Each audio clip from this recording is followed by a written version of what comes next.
Hello ladies and gentlemen, Excellent here and welcome back to another video. I hope all of you are doing as well as always, because I am.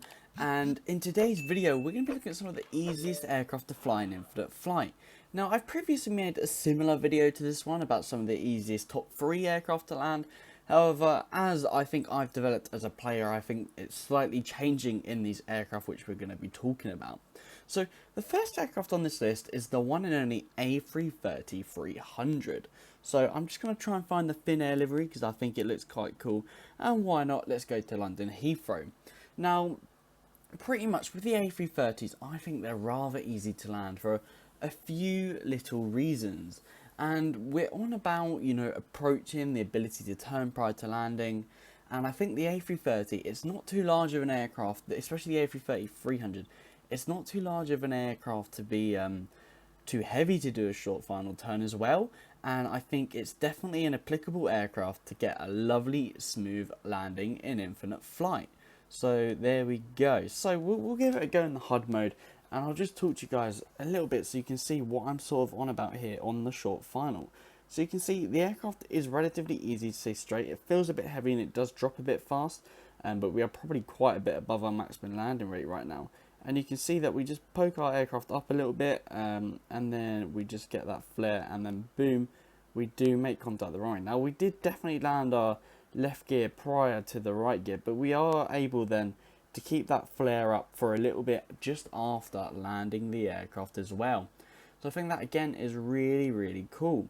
Now, one main thing about landing big aircraft like these is they're easy to land. If you see at the gear down here, if they have more than 2 wheels on each section of the gear, they tend to be a little bit easier to land. Now you'll see the reason for this if I just go on to short final quickly.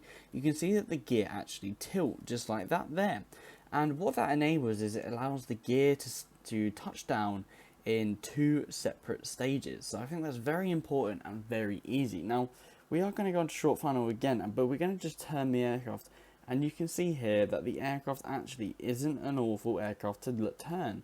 So if we wanted to do a last minute turn before we landed, then you can see how easy and doable it actually is for the aircraft to then turn and then land on the runway right after we do a turn. So I'm talking about airports such as Gibraltar, where you've got that bank turn right before you land, and I can't think of many other airports like that at the moment, but I know there's quite a few, such as Paro. However, you wouldn't be flying an A330 into Paro.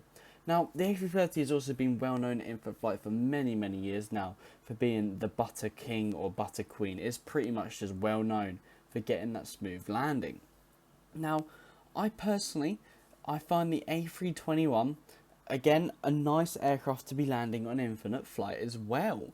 So we'll go on British Airways, why not, seeing as we are at London Heathrow for this video. And I think the A321, whilst it's hard to get a smooth landing, it's a good aircraft for approach. Now, if you're a beginner on infinite flight, I definitely recommend this aircraft, and I believe it's a free aircraft as well, which is even better. Now, it does have a live cockpit as well, but I'm just showing you about how easy these aircraft are to land. Now, again, it's a light aircraft, making it really ideal again for doing some European short flights or flights across the United States. And I know EasyJet have recently entered the A321 into their fleet. Now, some issues I may get with this aircraft is sometimes I find it's a little bit too light and wavy there, and you see that the way we landed there might have seemed a little bit too rough. However, I think the A321 is a great all-around aircraft in for flight, and JetBlue also have begun transatlantic flights using the Airbus A321. So again, that's another great thing to know about it. The A321 is brilliant for almost any route you want to do, as long as it's not like an ultra long haul. So we'll just go weight and balance. You can fly this for about 9 hours, and you can go a long way with 9 hours of fuel. So I think it's a great aircraft when we're looking at stuff like that. I also think when we look at its turning ability as well, which is something I was talking about with the A330, we'll just go to short final again. You can see how much actually easier the aircraft is to turn when it's on short final. You can see we're just getting in that turn right there, and it's a much nicer aircraft to do for your turns. So I think again, that's something very important to be talking about. Not just is this an easy aircraft to get a smooth landing, is it easy to navigate in your approaches? Because when we do go to places like Paro, which is all the way over here somewhere, VQPR, I believe it is. Well, obviously you can't see the mountain ranges, but it's a brilliant aircraft to do flights like that. You can just get the perfect turn and the perfect bank angle on your approach into the airport. So I think, again, this is a brilliant aircraft if you're trying to do something like that. And even being an A321, it's a pretty easy aircraft to be using in infinite flight. Now, we're going to head down to the MD-11 and the DC-10s. They're sort of just as easy as the other, but we're going to go with the MD-11 because I don't really give it much attention. And we'll go, what airline? Let's go in China Airlines livery. And we will be in 27 right again, still just chilling in London. And I think this is an underrated aircraft in the infinite flight mobile flight simulator. Now, if you do disagree with me, let me know down below why. But I do think this is quite a nice aircraft to be flying in for flight. You can see down here, it's also very special with its gear. So we got it just down here, if I can get in. You can see how we've just got that extra gear in the middle there for a bit of support. It's sort of gone up, there we go. So that's, again, another important thing. And then when I show you here on the short final, the aircraft is very heavy, actually. What is our weight on this thing? There we go. Calibrate that up again. We're going to do our short final one more time. Now, on short final, it's not as bad, but there we go. Once we've got a little bit of control of the aircraft, it's much nicer to be flying. And you can just see that as we come down to the runway, it feels a little bit smoother than the A330 we had earlier, actually. But it should be quite nice for that smooth landing onto the runway when we finally get to it. There we go. And you can just see that we made contact with the runway. We've kept up our flare, and we're going to slowly bring it down to the ground. And nearly there, are we? And we are on the ground. And you can see that the aircraft itself here has been really good and really ideal for making that landing quite a nice and easy reality for us there. So we're going to start at 27 right. The aircraft itself as well, being the MD-11, is quite an old and underused aircraft, but I think it's a relatively easier aircraft to fly. Now, it doesn't have a live cockpit, which means you can then use the HUD within the cockpit, which makes your life a little bit easier as well if you don't want to be using live cockpits. This is an aircraft I recommend if you can't stand the live cockpits. It's definitely up there with aircraft such as the Boeing 787, sorry. Where it's got a good interior cockpit, however it does not have a live cockpit. Now we're going to go here and we're just going to go into a short final again, and you can see that the aircraft is a bit heavier to turn, so it has not really got that going for him. Being an older aircraft, it is a lot more awkward to be turning in that. However, we are doing some weird crazy stuff right now, and we're going to let's just fly right past the tower for a bit of fun, shall we? And yeah, so the the MD-11 is a great aircraft here in infinite flight, and I think it's definitely an amazing one for us to be having in the mobile flight simulator. Now that must have looked really cool. Now we're going to go back and just look at the quick replay of the landing, because it was a rather smooth landing and it felt pretty good for the MD-11 within itself. Now, like I said, the next aircraft we will move on to in a minute is actually the Boeing 787 and the 757. I'm going to join them in together because they're rather similar aircraft, believe it or not, and I think the 757's a lot like the A330 in infinite flight nowadays, if you were to be asking me out of preference. And we can see where here we are in the MD-11, just coming in to land, trying to avoid a stall. We did pitch up a little bit too much at the end, I feel, there, but again, not too bad of a smooth landing.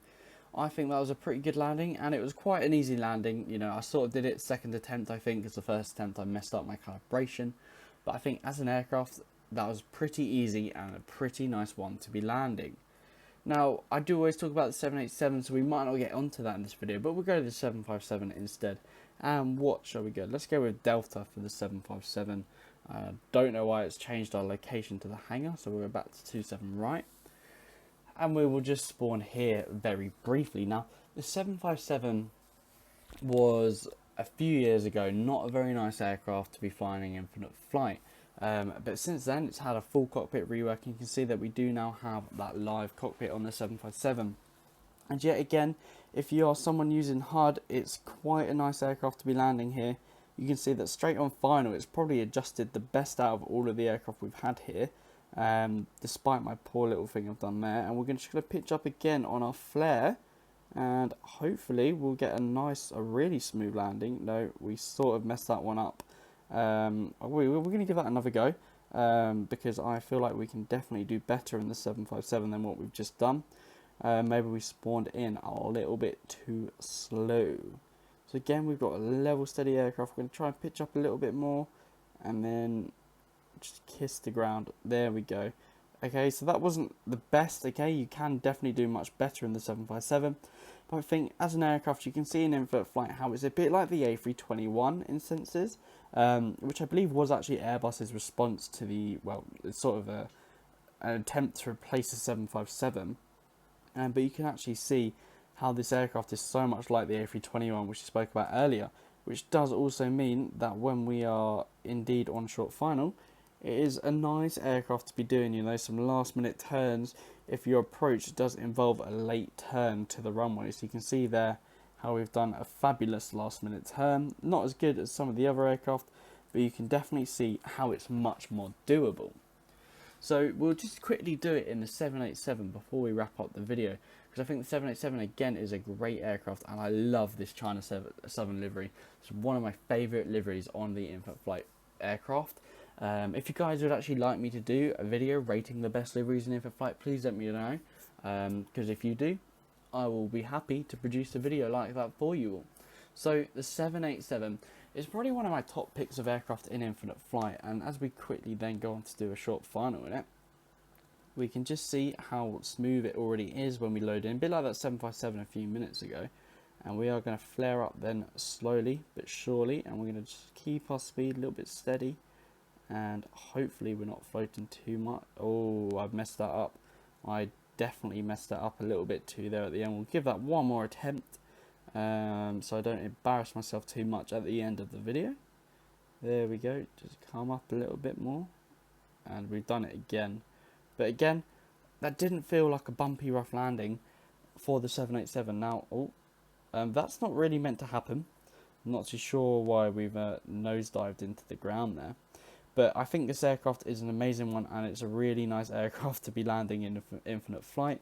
I mean, the nose doesn't normally do that. It's normally a pretty good aircraft, But if you did find this video useful, and you are in agree with me that these are some of the easiest aircraft to land in infinite flight, let me know down below. If you'd like me to do an updated version for the hardest as well, let me know down below. Other than that, please do make sure you like and subscribe, and I'll see you in my next video. Good night.